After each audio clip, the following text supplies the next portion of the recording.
Hi everyone, Anna is here, and here's another episode of my Daily Juice Show, which is a 2-minute money talk. Something new, something old, but the idea is to talk about money. So, how everybody's doing?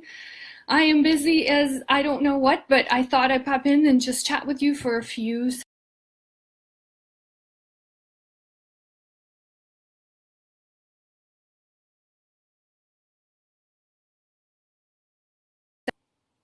I'm back on. Okay, let's try to do this again.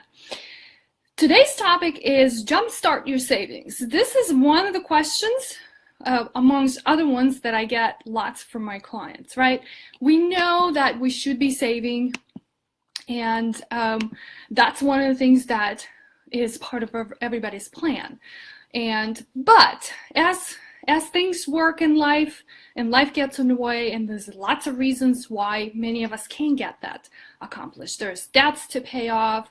There are, other tons of reasons. Just simply enjoy life, and we just can't get that accomplished. Now, yesterday I talked about financial priorities, right? And I shared with you how I organize and how I focus on what's important, right? So first of all, make a list. So if saving is one of those priorities, then you need to make a list. Hi, Debbie. Thanks for joining. Okay, but here's my 2 steps of how I focus on jump-starting my savings. Okay, so number 1, spend less to enjoy more. That's right.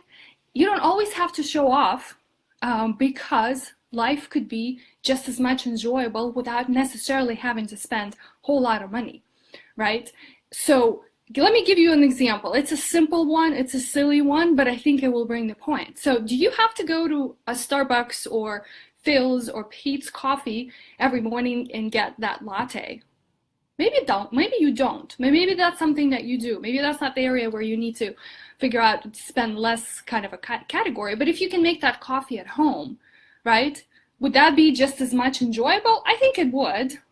You just have to kind of think about it differently. Now, I am not after pinching pennies, okay, and cutting down on things like Starbucks if that's what you really enjoy doing. But I am really after not wasting the money, okay, because that's the whole key to success, right? So if you can find these areas where you are perhaps wasting and can redirect where your funds are going, that's going to fall into that spend less category and still enjoy what you're doing, okay? Now, number 2, and you guys know this, anything you do when you work as a team, that's just a much better position. So here's what I think.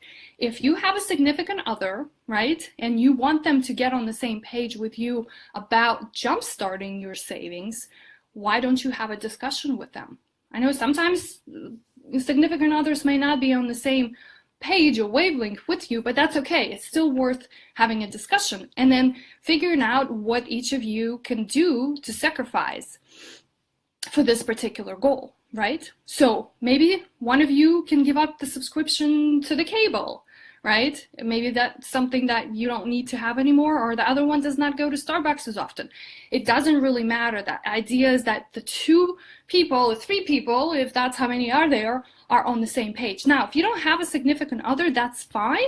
Find somebody who can hold you accountable, okay? Because that's the idea. You want to be involved in this as part of a group, because we do better as a group. Now, tonight we're going to be coming back together again for a money date, and I'd love to hear from you.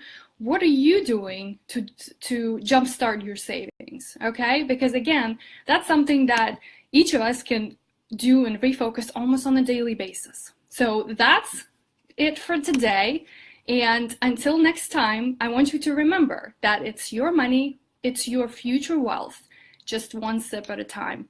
Thanks for joining. I'll see you guys later.